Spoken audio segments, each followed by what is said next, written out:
गेल्या काही दिवसांपासून अमरावती जिल्ह्यातील ग्रामीण भागात एक नवा धोका निर्माण झाला आहे।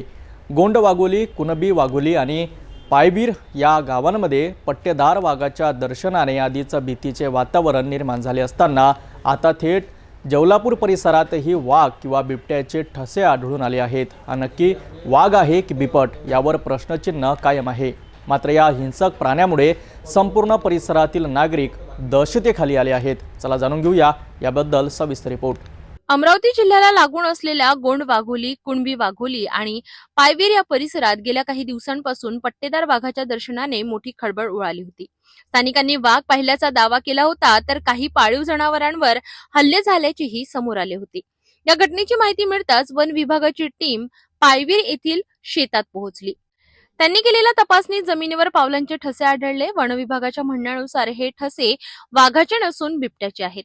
मात्र स्थानिक नागरिक अजूनही हा वाघच असल्याच्या मतांवर ठाम आहेत।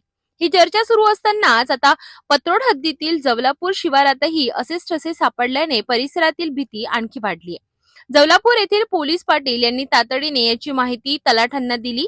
आता हे ठसे वाघाचे आहेत की बिबट्याचे हा प्रश्न कायम आहे। परंतु वाघ असो किंवा बिबट, हा एक हिंसक प्राणी असल्याने संपूर्ण भागात तणावाचे वातावरण आहे।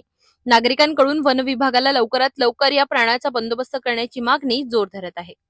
जवलापूर परिसरातील या नव्या घटनेने आता वन विभाग आणि स्थानिक नागरिक यांच्यातील संवादाला अधिक महत्त्व आले आहे। नागरिकांमध्ये असलेली भीती आणि प्रशासनावरील जबाबदारी या दोन्ही गोष्टी लक्षात घेता या प्राण्यांचा तातडीने बंदोबस्त करणे अत्यंत गरजेचे आहे।